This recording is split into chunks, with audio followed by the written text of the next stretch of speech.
everlasting circle on mine.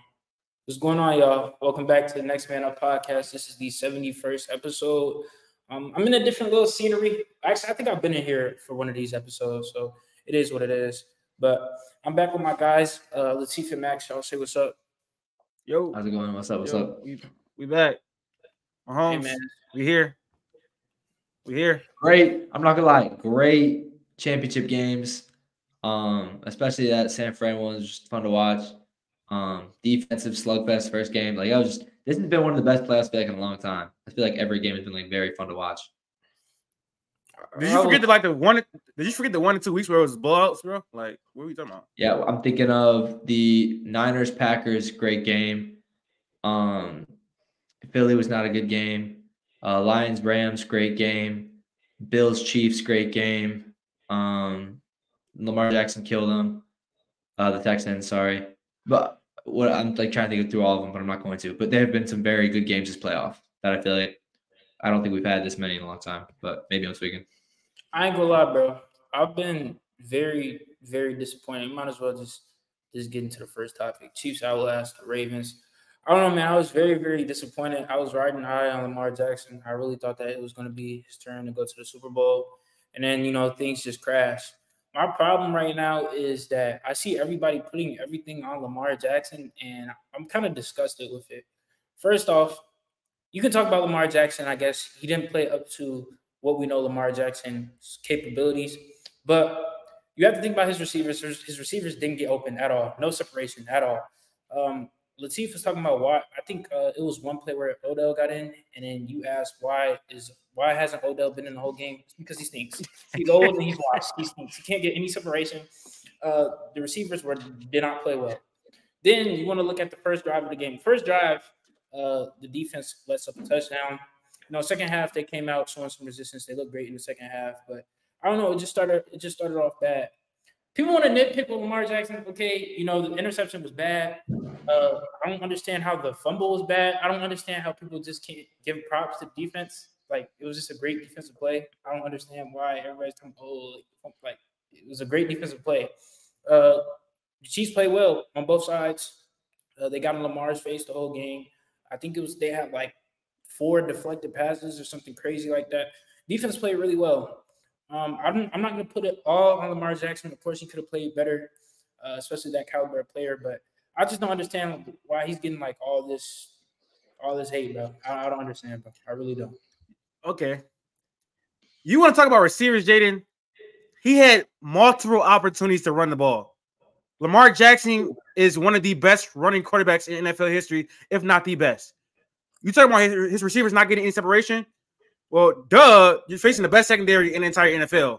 Run the ball. He has a lot of running lanes. He just sat there in the pocket, holding the ball all day, and was trying to be a pocket passer. On the fumble, he had a lane to run the ball. He was holding the ball too long the entire game. So, yes, a lot of the blame is Lamar Jackson. We give the quarterback a lot of the praise when they win games, but when they lose games, they're not supposed to get the blame. Lamar Jackson was mediocre at best. And I would go as far as say he was bad against the Chiefs.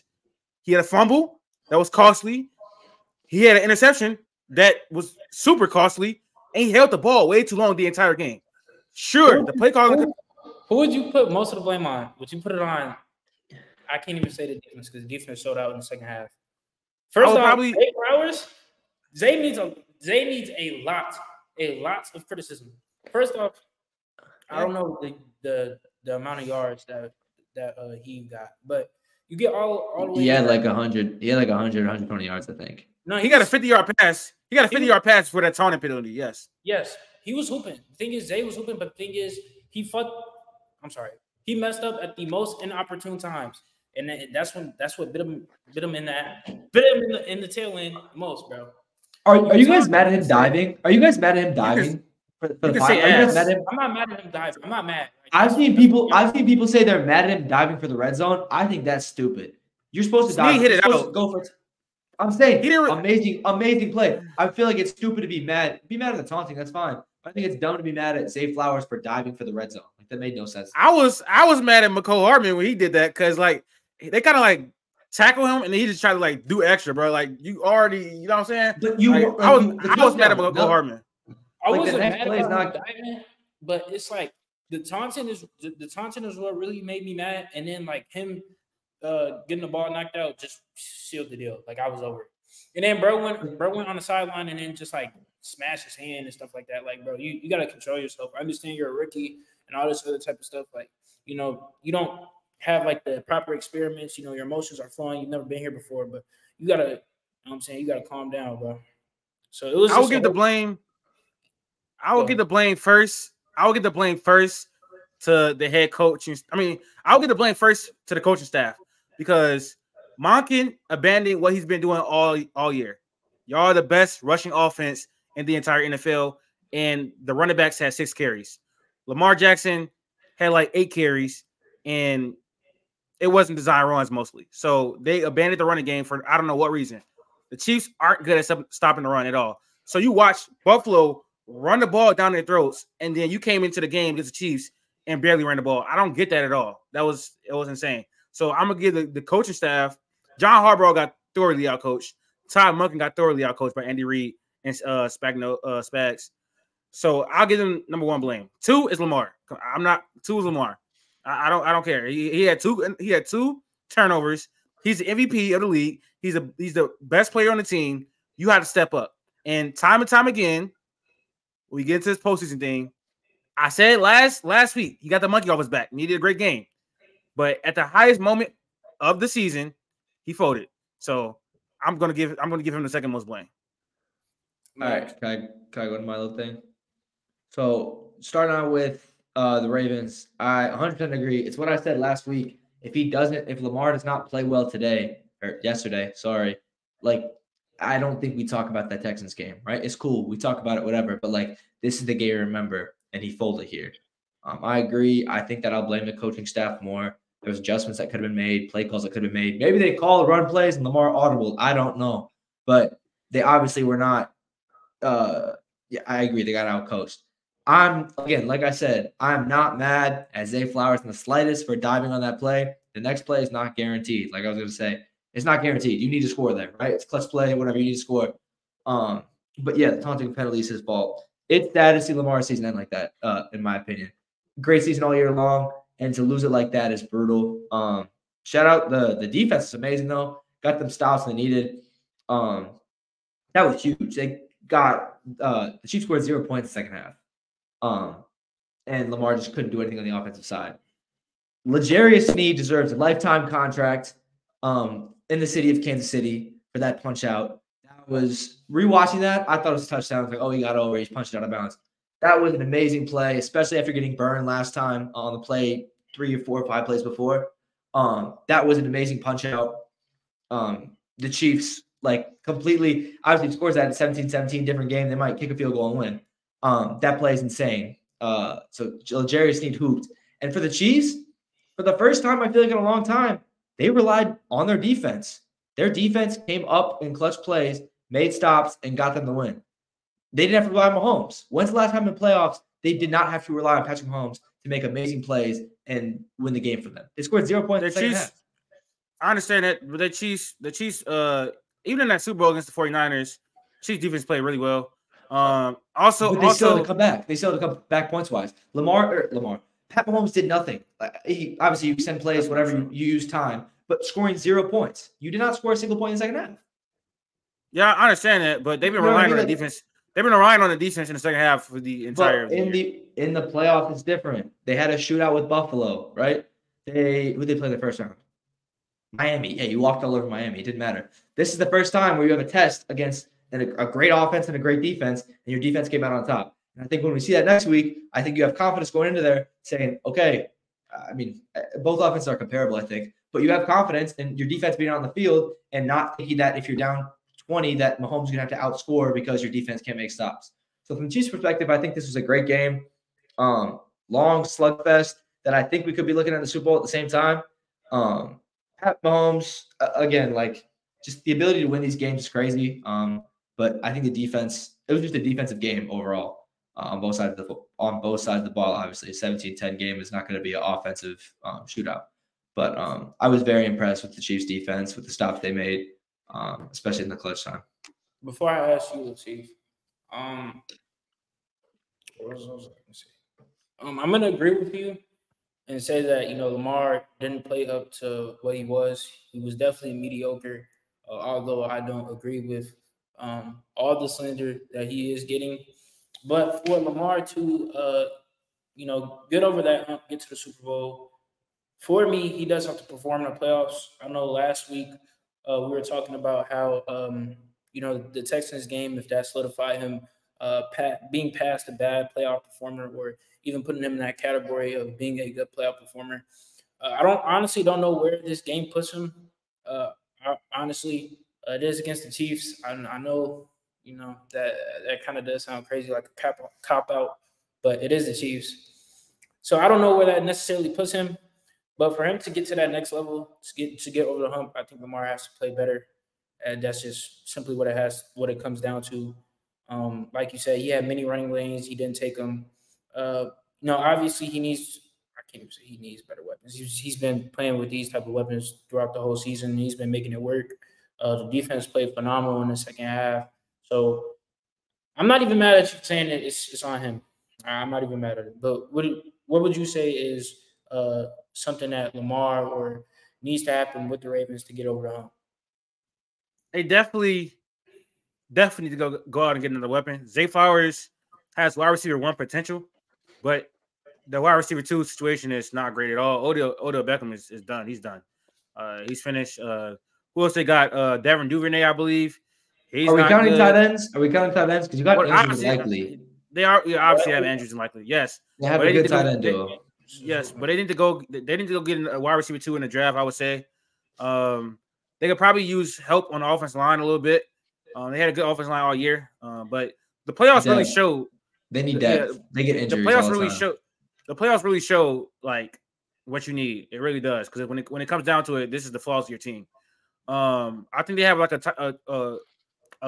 guard on their offense line. It's like 34, so he's gonna be out the league soon. So offense line wouldn't be too bad.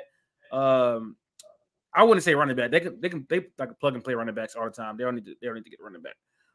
Maybe try that secondary injured. The secondary outperformed, but it's not like that great, honestly.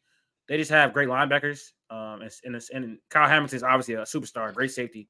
But they got damage control because they could potentially lose both of these coordinators very, very soon. Ted Monken he had a great season, and he made Lamar Jackson have his best passing season basically in his career. So he could potentially be getting a head coaching job here soon. Not this year, because I think there's only 2 spots left. Next year maybe, but Mike McDaniel, the Seahawks, who I think Mike McDaniel is going to go to, who the defensive coordinator, so they're going to lose him. But I think this defense has enough like players where they're still going to be good, despite who's coaching them. And then I think the Commanders are also available, but I think that's Ben Johnson's job. But that's been locked up. Yeah, that's been locked up. Yeah. So if it's not this year, they need to. It's very, very hard. It's very, very hard to get back to the spot. The last 4 teams in the NFL is super, super hard to get back to, and you can't take that for granted. So I think this was like a waste opportunity. They had a better team than the Chiefs. Roster wise, they were supposed to win this game. And the Chiefs were down Joe Tooney. They were down Willie Gay. That star defensive lineman got hurt in the game too. They were healthier than the Chiefs, and they had a better roster. They were supposed to win this game. So it's hard to get here. And so I think they wasted opportunity for sure.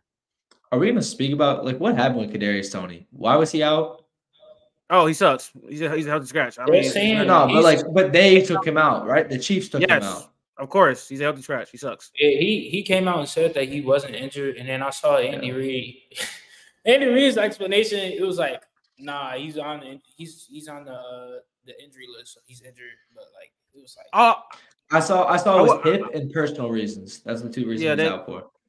I would like to expand on my point a little bit again. Like, the reason is so like it was so important for Ravens to get it done this year because Joe Burrow is going to be healthy next year probably. The Chargers got John Harbaugh. You got Justin Herbert. The AFC is a insane conference as far as talent. They got whatever. What his name is? One of the Harbaugh brothers. It's 2 different coaches. Duh. Then they got Max. CJ Stroud is up and coming. I don't know how long the Jags have Trevor Lawrence. They're gonna be good pretty soon somewhere here. The Browns are a quarterback away. Like this conference is insane. So you need to capitalize on opportunities when you getting there to the AFC Championship game. I don't know. What do you mean? What do you mean, the Jags? Jaden. I said the Browns are quarterback. The Browns are quarterback away. That's what I said. No. I don't have a problem with that. That's cool. I thought you were saying that. I was like, the Browns will definitely quarterback away. But yeah, the Jags is weird. They're not there yet. No, I mean, duh. But they have Trevor Lawrence, so I mean, he's gonna. But excuse my. No, I'm not even gonna say that. You were literally just crapping on Trevor Lawrence like 2 weeks ago, bro. Like literally. I wasn't. I said I'd rather have Jordan Love over him. No, you said. You were hating on him. You were hating on him. No, I wasn't. You can't call people like Trevor Lawrence generational. He hasn't showed. No, he was a generational prospect. You can't take away generation from him. He's a generational prospect. You said he hasn't shown anything. You said he hasn't shown. I said he hasn't lived up to his generational tag. He has not. Has he? But I also remember. How is that hating? How is it hating? Like being honest is not hating at all. I also remember you putting certain names and people. Yeah, I believe you didn't put him top 10 or top 12 or something. So that's fine. No, he's not top 10. No, He's not top 10. So you got Dak. You got Dak in front of him. So for you now, Dak is better than him. So for you now to say the Jags have Trevor Lawrence is just weird, bro. He's still young. Like what are we doing? But that's like saying, sorry, what you just said right there was basically saying that okay, the Cowboys are contenders because they have Dak. Yeah. No, that's not the same thing. Dak is fucking 30-something. No, it's not. Dak is 30-something. This man has you're saying potential-wise, he's going to get better? I thought you mean for like next year or the following year. No, I'm saying that the conference is stacked. They have loads of talent. The NFC is not comparing at all. Like you have other teams like the Packers. The Packers you have Jordan Love, but you have obvious holes everywhere else. You have the Lions who are good, but they have obvious holes. Like you know what I mean? Like there is no like the Browns are literally a quarterback away. I think the Bengals are a healthy team away from being a contending team. You have the Chiefs, you have the Bills, who literally need to fix minor issues. But yeah, there are like legitimate 6. If they're all healthy and you make minimal roster moves, there are 6 potential. Like I could see the team getting to the Super Bowl in the AFC. I agree. Like it's going to be super hard to get back here. That's my entire point because it's a stacked conference with a lot of talent.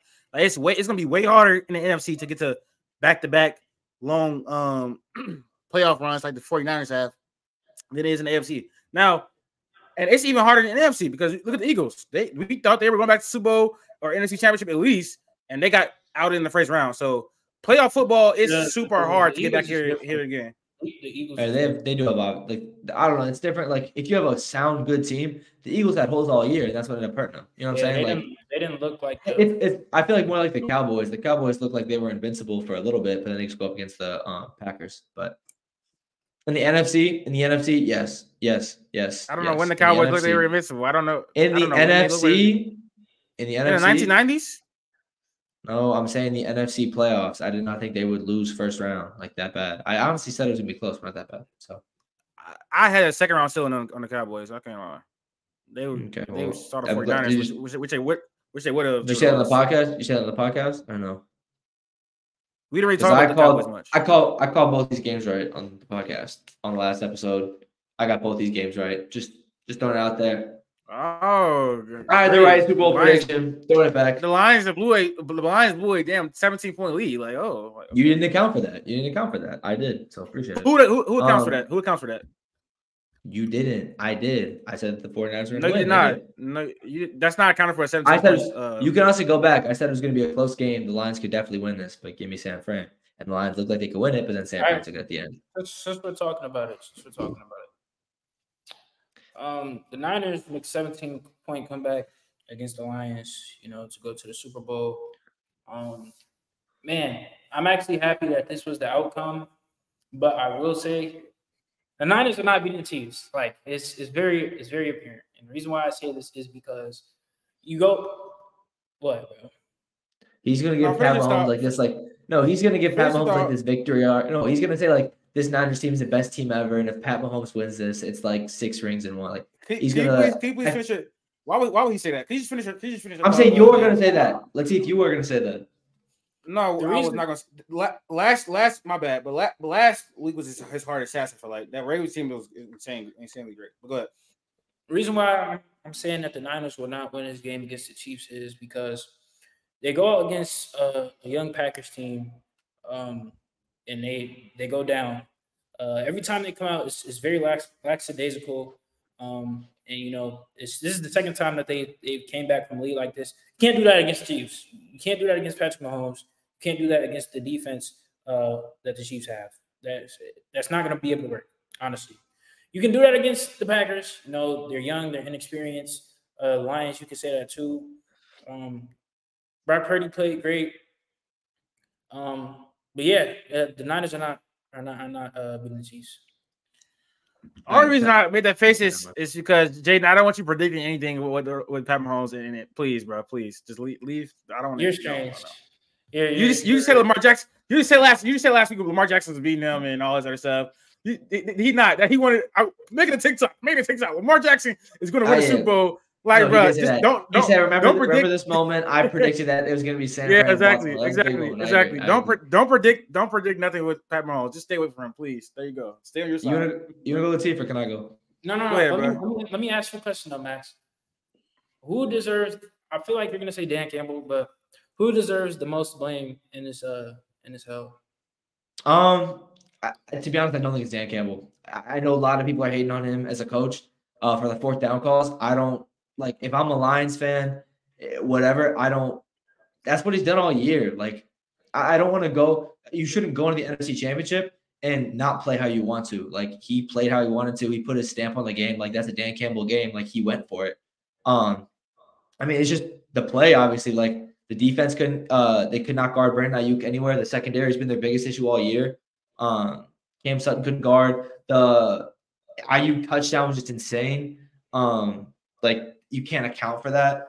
I mean, Jared Goff at some point in time, like he had like I've hated on him all year.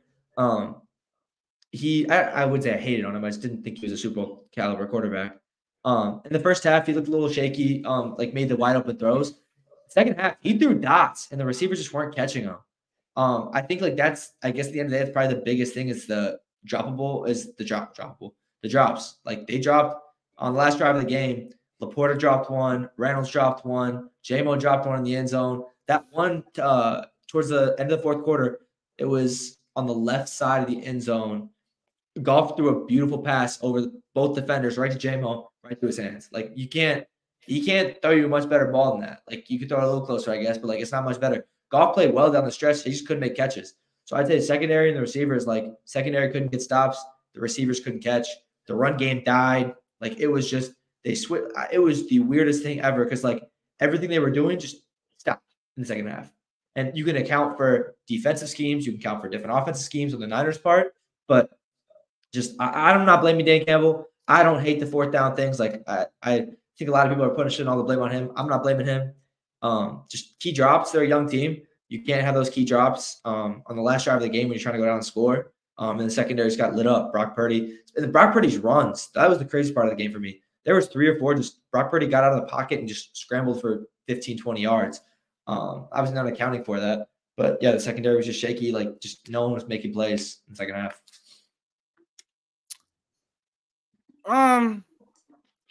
I think it was like just a whole team failure, like a whole team collapse. The easy thing to do is put it on Dan Campbell. The first fourth down call wasn't bad. Reynolds just dropped it. The second fourth down call is what I had the problem with. Like at that point, your defense is just getting shredded. I know you're trying to get the momentum back. That was the thing. But just take the points at that point. Like at some point, you got to just take the 3 points. I understand that's how you've been playing all year.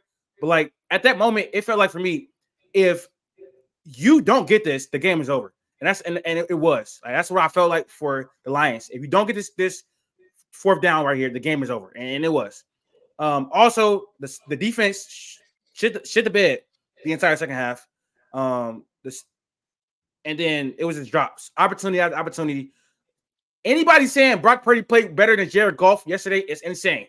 That did not happen. Jared Goff was out there balling. The receivers failed him drastically. Josh Reynolds was terrible. J-Mo dropped a touchdown. It was just bad. So it was like a whole not organizational wide failure basically last night. It was a whole entire team collapse. Dan Campbell,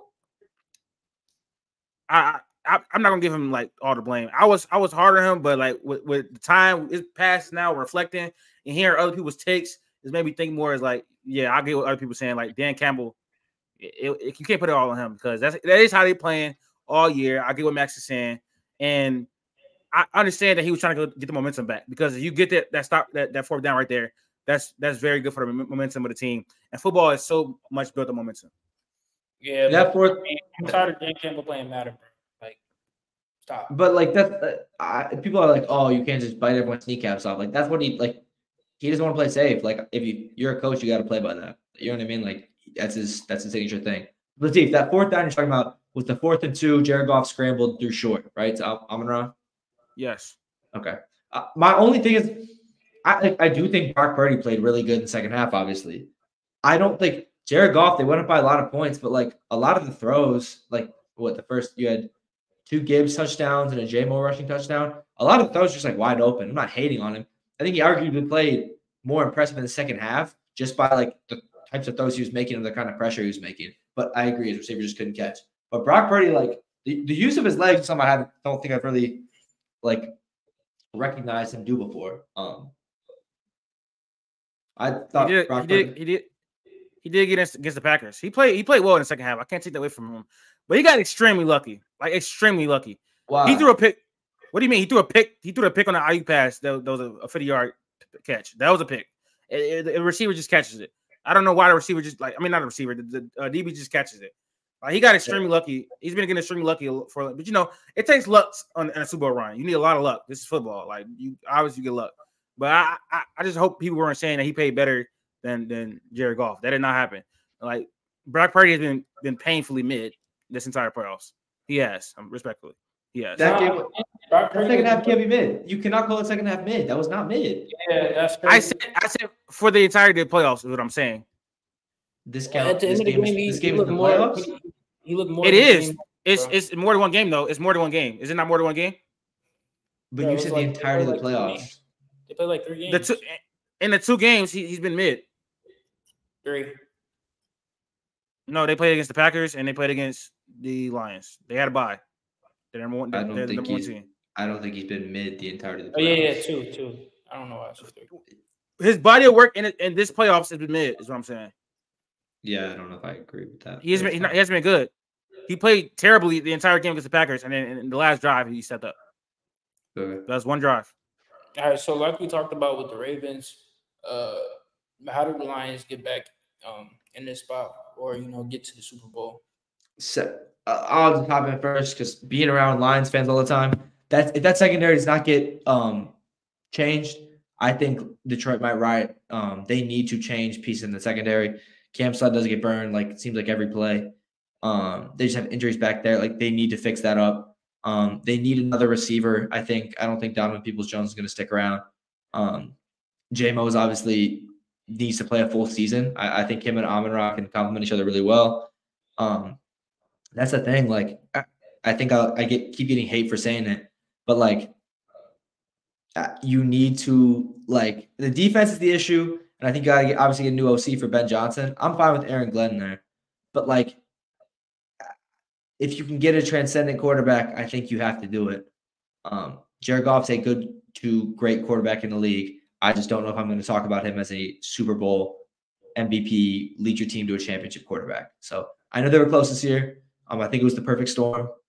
But, yeah, like, I think that, like, if you want to have an honest conversation, is Jared Goff going to win you Super Bowl? And I just don't know if he's going to. I mean, he can get you there. Can he? Yes, he could. He played well. He played well enough to get the Lions to the Super Bowl the other night. They didn't. The Lions, like franchise elite level QBs, are not walking around. They're not growing on trees. I don't know what we're doing. I understand. I'm not saying they are. You do not move. You heard me. Whatever. Go ahead. You're trying to speak over my words. I said, if you heard me, if you have the opportunity to. That's what I said. That's not going to happen. That's not going to happen. That is not going to happen. You have the opportunity to. That's not going to happen. You have the opportunity to. That's not going to happen. You have the opportunity to. That's not gonna happen. That's that. Please go, bro. They don't have the opportunity. Like I said, franchise level, elite level quarterbacks are not growing on trees. They're not gonna have the opportunity to move off Jared Goff. What you do is extend Jared Goff. You're gonna have to extend him, give him his money because he's earned it. They're gonna have a lot of cap space. They're gonna have great draft assets. Address the secondary. You need a quarterback one badly. Cam Sutton sucks. I would say re-sign CJ Gardner-Johnson and have him be the cornerback too. You also need to get some more edge help. Aiden Hutchinson has been great, but you can get some more edge help on that defensive line as well. Go all defense in for the first 4 picks in the draft and address some defense in the offseason. And then maybe get like another weapon later in the draft. But I think Donovan Peoples-Jones is a fine option. I think they should resign him. They already got the offense was not the problem at all. They already have, bro. They don't even honestly. I don't even know if you touch offense. Honestly, I don't know if you do. You got Jahmyr Gibbs who can receive out the backfield. He's a great running back. You got David Montgomery. He's a great running back.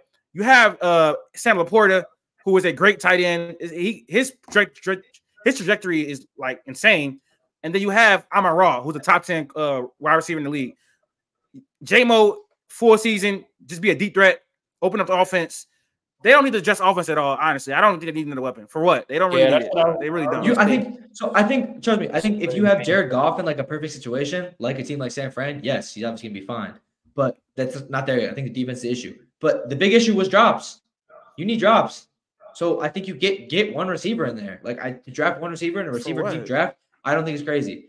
Like, did you watch the game? Did you watch the second half at all? I watched the game. They don't need a receiver. That's not the takeaway from the game. They don't need a receiver now. I mean, they didn't throw it to. They have like 4. They should have got the ball at Amon-Ra more in the second half, but they have literally like 4 elite. They have 4 elite receiving options, bro. Like literally, Sam Laporta, Gibbs as a Amon-Ra is not elite. Sam Laporta is going to be elite tight end if he's not already. Honestly, you said gonna. I think give him one more. Sam Laporta is elite right now. I feel like he had 10 touchdowns, almost 1,000 yards. I think he broke the receiving rookie yard. Yeah, it's fine. So Gibbs. That's 3. That's 3. Who's your 4th? Who was yeah, it's 3. That's fine. 3. Okay. I was gonna say, don't say J-Mo is an elite receiving. How many do you need? How many do you need on the offense? They don't really need just. I'm just saying in a clutch time drive. I don't want. You have enough. That wasn't the problem, bro. Obviously Josh is the problem. They don't mean they need to go get a receiver, bro. I'm saying if you could draft one receiver in a receiver heavy draft, cool. But yes, I agree. Defense is the issue. They don't need one. Defensive availability and defensive, like obviously performance is the big issue. But I think if you can address one thing on the offense side, literally the only thing to address is a receiver. Running back's fine, tight end fine, best O-line in the league. Quarterback, if you build a team around him, okay. You have 2 receivers, just get one. They like first 4 picks in the draft, they need to go defense. I think that the receiver heavy draft is like the first 2 or 3 rounds. I don't think they should be drafting the receiver in the first 2 or 3 rounds at all. They don't need it. You don't need 5 great receiving options on the team. It's just you shouldn't be really. Josh Reynolds really shouldn't have been getting the ball. Like he shouldn't have been. Realistically. So why is he in the game if he shouldn't be getting the ball? I'm just saying he shouldn't. You don't throw the ball to Josh Reynolds on 4th down. He was open. He should have made the catch. He gets paid millions of dollars. But you go. Amon-Ra has been great on 3rd and 4th down all season. That's what you go to Amon-Ra for. That's what they don't need. You don't think San Fran schemes that though? You don't think San Fran knows that and tries to defend him, like schemes to defend him better? His only open option might be Reynolds. So you got to put your season on the line on Josh Reynolds. And a rookie wide receiver in the 3rd or 4th round is not anywhere near guaranteed to play better than Josh Reynolds. I'm not gonna lie. That's fine. A 1st round pick that you get is not guaranteed to be better than Cam Sutton. Yes, probably. Cam Sutton is terrible. But that's literally not true though. You're not guaranteed anything. There's no guaranteed pick. I said probably. I would take a lot with this corner class. Yeah, I think a lot of them going to like easily be better than Cam Sutton. Easily, especially at that pick. I'm not saying Cam Sutton's good. They might be able to get Kool-Aid. I'm not gonna lie. So just make it a Alabama team. Honestly, bro, that's what I would do. All right, are you ready to hop into the next? Yep. All right. So we are going to be giving these NFL quarterbacks an NBA comparison.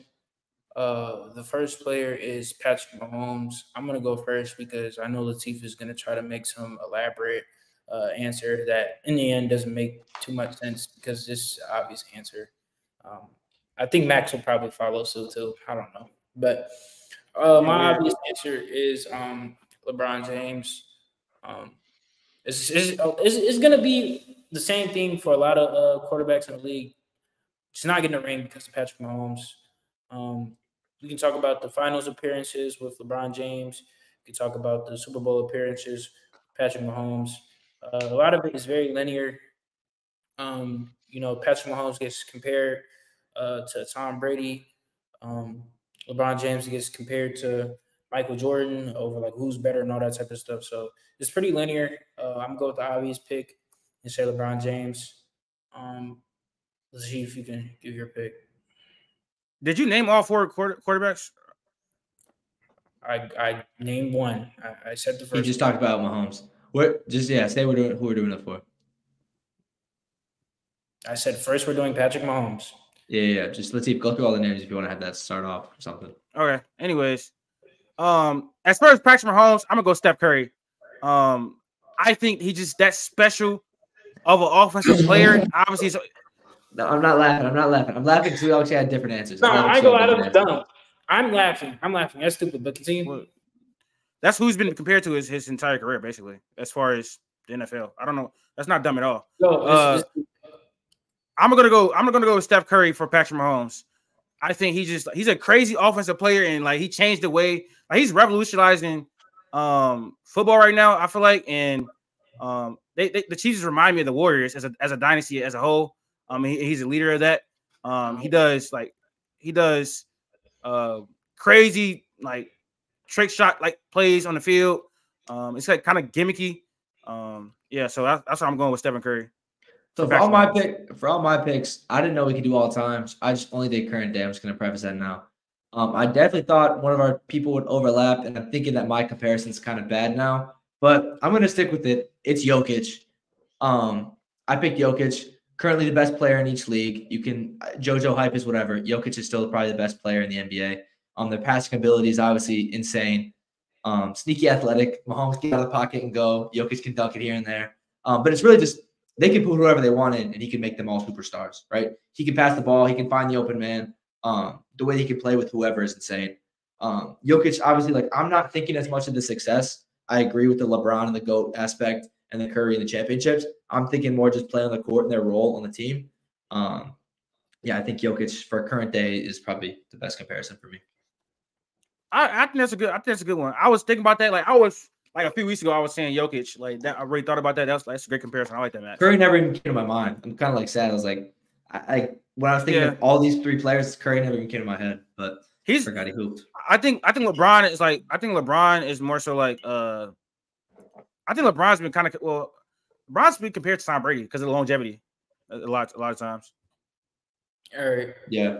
Next we have Lamar Jackson.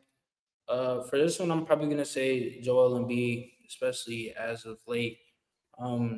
As you see, Joel Embiid just a very great regular season performer. Lamar Jackson, very great regular season performer. And then when he gets to the playoffs, when both of them get to the playoffs, it's somewhat of a drop.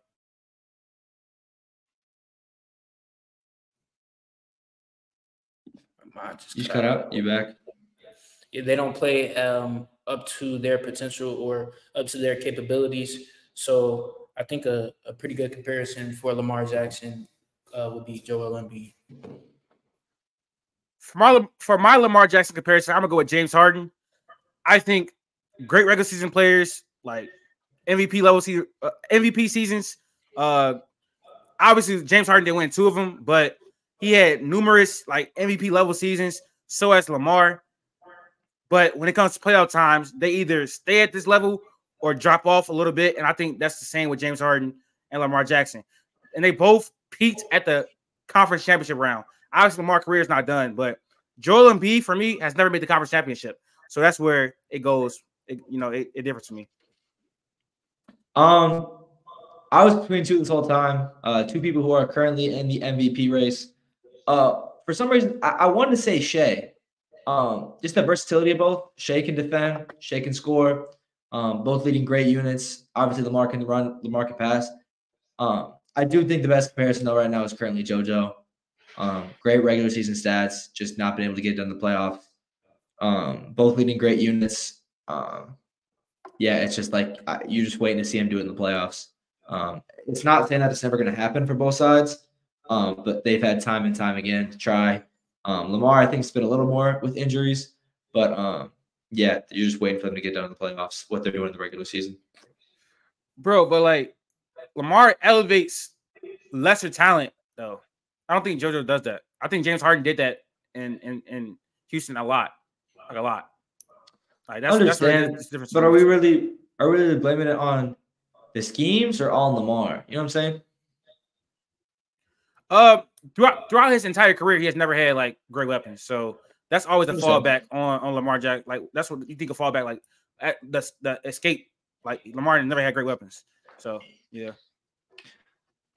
JoJo's had like weird weapons. The next player is Brock Purdy. I have kind of two comparisons. Y'all are in the months, but it is what it is. My first comparison will be Austin Reeves. My second comparison will be Reggie Jackson in OKC. The reason why I say this, listen. The reason why I say this is because Brock Purdy has a whole bunch of weapons. Debo Samuel, George Kittle, CMC, can even throw Ayuk in there. You know what I'm saying? Austin Reeves, you have LeBron James, Anthony Davis. There's not too much that you had to do, honestly, with those. Austin Reeves has kind of played above. Under. It's kind of been compromised this year. You know, people actually have a plan for him now, so it is what it is. Reggie Jackson, kind of the same thing. James Harden leaves, he kind of steps up into that 6-man type of role. He has Westbrook, he has Kevin Durant. I shouldn't say Serge, but Serge was also an offensive weapon. So people who have a lot of offensive weapons and just step up in a nice spot don't really have to do too much. Yeah, those are my two comparisons. Well, you explained the Austin Reeves one night with that bad, but that Reggie Jackson one was terrible. All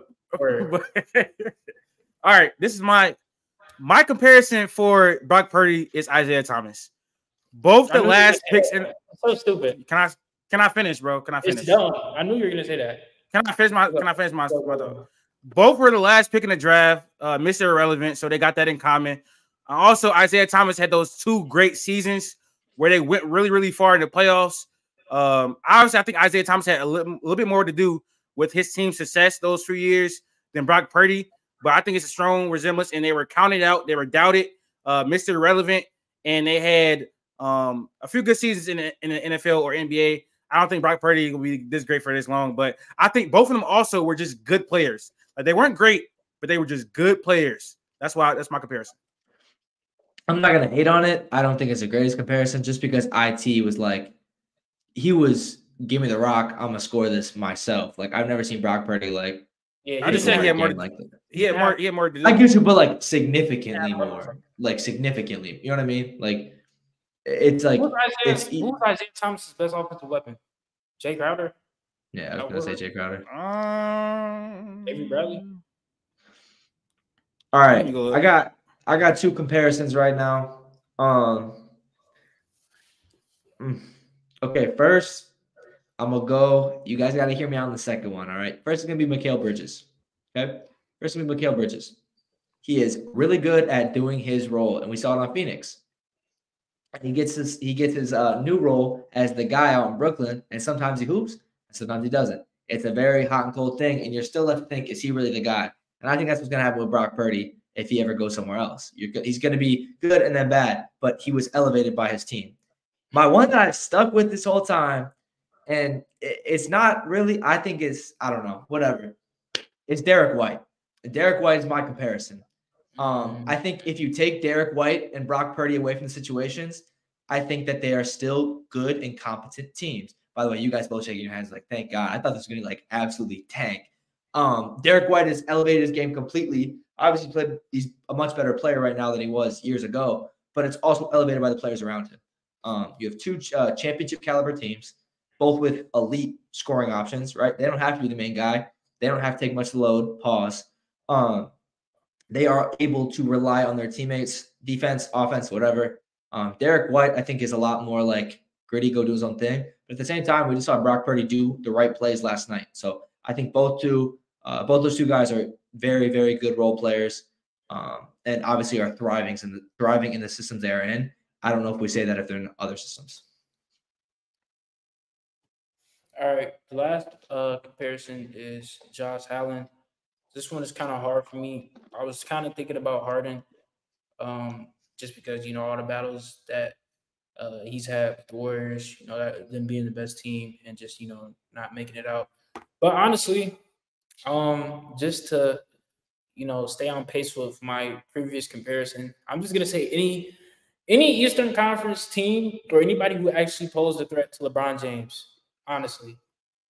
Time and time again, you see Patrick Mahomes defeat Josh Allen. Every year, we're wondering, is this the time that Josh Allen can get over that hump? And he just can't. Patrick Mahomes and the Chiefs just stop him. So that'll be my comparison. Any team that I guess posed a threat to LeBron James. I'm going to hop in next because mine's a little bit of a piggyback. I was literally just thinking about – so I have one player in my head, but I was literally just thinking about that beforehand. Like thinking of DeMar, anybody that just fell short because they played in the same conference as LeBron. I thought of Luka for a second, just the offensive guru, big for his position, just offensive-minded player. But I switched it up, and I went for Tatum. I'm going for Jason Tatum. It's been like years of this is his MVP season. This is going to be Boston's year. I think Boston and Buffalo are similar teams. This year, not as much, obviously, but Boston's supposed to win majority, right? Like they're one of the top favorites most of the time. Jason Tatum's touched championship success, right? He's touched that finals podium. Not championship success, but he's touched that finals podium. Josh Allen hasn't. But they both are good regular season players. Don't always hear much about them. Have some great moments, but they have fallen in the playoffs, right? Jason Tatum is not the greatest playoff performer ever. Josh Allen is not always the greatest playoff performer ever. And again, kind of different, but Tatum, when he was young, had to go up against LeBron, kept getting beat. And I think Josh Allen's the same way. But I think that's probably my best comparison for Josh. How many times did he play LeBron? 2, 3. Once? 2, 3. Wow. I think. He played him in what? Drafted in 2017. He played him in 2017, 2018. Then LeBron went to the West. What else did he play on? I'm confused. I thought it was. Was it? Is it? Am I 1 year off? No, you might be right. Was he 20? Yeah, he's 2017, not 2016. Yeah, he was. So he played him in the 2017-18 playoffs.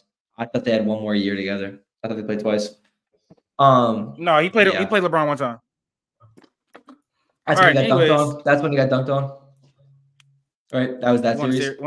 Won a series. Oh, I'm not hating on it. Yeah, I'm not hating on it at all. I was just making sure that's the series we're talking about, right? Yeah. Yeah, because you can dunk on someone, but LeBron won the series, so I don't care. Like, it doesn't really matter. You was almost there, Max. He was almost there. It's not a bad comparison. I think Tatum is fine. But my comparison for Josh Allen is Luka Doncic.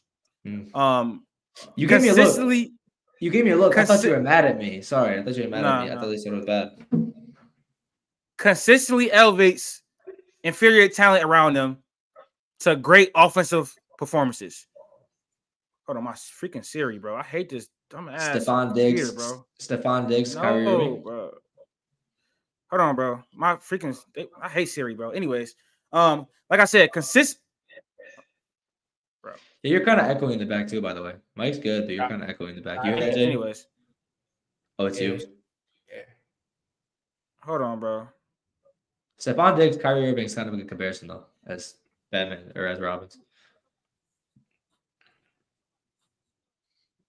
Chief, can you lock in, bro?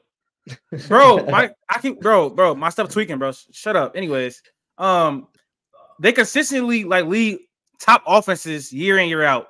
Luka does that, and Josh Allen as well. And then both of them are good to great playoff performers. Luka has probably been more consistent, than Josh Allen, but more oftentimes than not, Josh Allen is balling out in the playoffs. And also, both of their peaks is the conference championship. So I think Luka Doncic is definitely Josh Allen, especially since they just elevate talent. Like Josh Allen has NFL like elevated inferior talent his entire career. The only weapon he's really had is Stephon Diggs. Obviously, I was thinking about that one too, so I don't hate that one at all. Yep. Nah, I ain't gonna lie. I absolutely cooked with Brock Purdy. Y'all are really haters, bro. That was what? You did not cook. You did not cook. Thunder Reggie Jackson. Thunder Reggie Jackson's weird. I think Max had the best Brock Purdy. Max had the best Brock Purdy comparison with Derek White. That was the best one. No, first off, Reeves better. Reeves the better thing in my opinion. OKC Reggie Jackson is not nasty. Oh, okay. The reason why it's not nasty is because literally, and you should know this because you're literally a Thunder fan, which is crazy. Mm-hmm. Reggie Jackson literally balled out when he was on the Thunder once James Harden left. He literally stepped up in that type of role. He was with Russ. He was with KD, Serge, all them names. And he was so sick. He was so sick. We were able to trade him to Detroit. Exactly. Bro averaged 14. Bro averaged 14 points, bro. I don't want to hear that. Like off the bench, like that's good. Off the bench is not bad. What are you talking about? That's the same thing. Like I agree. Like prime Reggie Jackson. Like yeah, he was a good piece off the bench, but like he's not in the conversation that Brock Purdy's. You know what I mean? Like yeah. Like what are we doing right now? Like bro, I don't think Reggie was ever looked at as like, dang, Reggie's like an elite option right now off the bench. There was people. Yeah, bro. There was people. Who genuinely thought that Reggie Jackson could be an all-star caliber player in Detroit. No, they did not. No, they did not. In Detroit, no. In Detroit, no. There was people in OKC who thought he could have a little bit of potential. Thank you. No, in OKC. In Detroit, he kind of did not. He wasn't watching basketball at this time, so yes, I was. So I guess averaging 17 points is an all-star caliber player now. Okay, I guess. No, but I get what he's saying. He's saying like next year he could put that up to 21 or 22 or something. And then people he was in like year 6, bro. He was in year 5. What are we doing? Crazy things have happened. Playing behind KD and Russ, bro, and averaging like 14 or 15 points. So because I think nobody ever thought Reggie Jackson could have all-star potential. I didn't watch basketball. He was on a terrible Detroit team. Exactly. People thought that he could take that 14, 15 points, go to Detroit where there's no weapons at all. Just Andre Drummond. KCP. Who's not offensively declined. I don't even think they had KCP yet.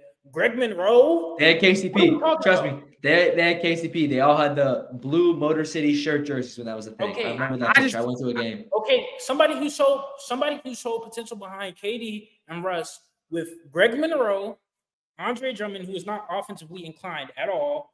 KCP, I don't even know if he was there yet. So what are we talking about? Literally, what are we talking about? People literally. It was a difference when Harden was playing second fiddle to those guys off the bench, and you could see like, okay, he has star potential. Then freaking Reggie Jackson, who went to Detroit and shot 43% from the field and 41% from the field. So what are we talking about right now? But literally, you made my point. Like people are like, oh, James Harden did it. You see how Reggie Jackson sort of stepped into that role after James Harden, and people were thinking, he could do the same thing. Well, not probably to that extent. But he could be an all-star caliber player on the Pistons. Like I don't see how nobody ever thought that. You can ask anybody. Nobody ever thought that it was ever happening, bro. I'm gonna be honest. My least favorite comparison though is the IT and Purdy one. I think you're holding on to him. I knew he was gonna say that. That was stupid. I'm like I get it, I guess, but like I don't know. I'm thinking more like I don't think Brock Purdy's ceiling's anywhere near IT. And IT fell off. I don't even know why he fell off. What was the ceiling? IT? Yes. What was the ceiling? So I think MVP caliber. I think MVP NBA player. I think MVP caliber NFL and NBA players are significantly different. Oh no! This season showed it. No, I'm saying. Well, his ceiling was an all NBA player. 2016, and maybe I'm crazy. 2016, he was like 4th or 5th. In his prime years, you could say he played his best offensive. Was that his best year? What I think it was 2017. His best offensive teammate was probably like. It was not 16, that's for sure. It was 17. a young DeMarcus Cousins, I guess. He went to Phoenix. Eric Bledsoe. Yeah, he's fifth. Isaiah Thomas, let's go. I know ball. He was above Curry. He was literally above Steph. I don't even know if Booker was in Phoenix at that time. And when? But after that, when he was on the Suns. Brock Purdy also had an MVP level season this year, by the way. But that's what I'm saying. What I just said. He did, like, but let's preface what I just said. Different types. Yeah, that was only this season, bro. Outside of that, it usually I literally just said this year proved it. I literally just said that. I don't think that's true. I don't think that's true. Like over the course of history, I don't think that's true. I'm just saying the fact that Dak and Brock Purdy were leading the MVP charge, and they're arguably not even top. Not arguably, they're not. They're not top 7 in their position. And I get there's less players in the NBA, but name me one MVP who wasn't top 3. MVP candidate, because that's what Isaiah Thomas was. Fine. Yes, MVP candidate. Name me an MVP candidate who was not top 3 in their position. In their position. What you think about Blake Griffin? Was Blake Griffin? I knew you'd say Blake Griffin. Yes, and he was a top power forward. The power forward conference was always weak. Yeah, but he say Blake Griffin. Was he a top? He wasn't a top 7 player in the league though. He was a top 3 in his position. I literally just said this. You keep trying to mess around. Do you think I mess around with your words? You literally try to mess around with my words. No, I heard you the first time. Preface this all out. Well, you obviously didn't, because you said top 10. No, I heard you. I never said he had to be top 10 in the league. I didn't say that. I know that. I heard you what you said, and I said something different. What are you doing? This is weird, man. Okay, you can hit him on Isaiah Thomas comparison, but I know Reggie Jackson was definitely the worst one. Nah, put my thing in the TikTok, bro. A lot of people are gonna, a lot of people see the comments. Reggie Jackson. Oh, JD is a liar. JD is a liar. Anyways, you asking the Discord? Yeah. Wait, if you poked to Reggie Jackson. Wait, hold on. This Chris Paul was arrested? What? Are they trolling? Isn't he injured? I don't know what's going on. Chris Paul? I'll look it up. This is an exclusive. Yeah. Oh no, Rajon Rondo got arrested. Oh. Yo, he trolling. Yeah, he got arrested on gun and drug charges. That's not good. But yeah, no, that's why. All the Twitter is like, Chris Paul arrested. Can't believe Chris Paul's got arrested. Chris Paul downfall. Man, what's Chris Paul doing? Chris Paul did what? That's crazy. That's funny. I love how that joke is lasted forever. Like every NBA fan understands that. So you saying they thought that initially when he went to Detroit for 3 months or something? Sorry, what? I'm not in the. What are they saying? What are they saying? No, I'm saying once before the season started, people this could happen. Seeing what James Harden did. I'm gonna go find his game logs. I'm about to go find his game logs real quick. I guess my thing with Reggie is it was really never it was all just what if, and he never really put a pen to paper. I don't know when was that a what if? When was that a what if ever though? I agree with Jaden. I don't think all-star level, but I think people thought he would be at least a 6th man of the year at OKC. But Detroit traded him thinking that he's gonna be a 20-point per game scorer, maybe. He had a 40-point game in Game 6 of the 2016 regular season. Jesus. There you go. He's still playing, which is crazy. That wraps up the 71st episode of the Next Man Up podcast. If you guys aren't subscribed or don't follow our socials, it's right up top. It's free. Might as well go do it. We're actually growing. I'm actually very proud of us. We're sticking to a nice schedule. A lot of stuff is getting hectic, but we're still pushing out content. What I am very proud of is the TikToks that we've been pushing out have actually been getting nice engagement, a lot of likes, a lot of views. So I appreciate y'all for just pushing this podcast forward. We're all 3 great friends. Just came up with this. It's a little dream, man. So for us, for it to be coming a little bit true, it's just very inspirational, and it just keeps us going. But yeah. Appreciate y'all for rocking with us. Appreciate y'all for watching, and we're out.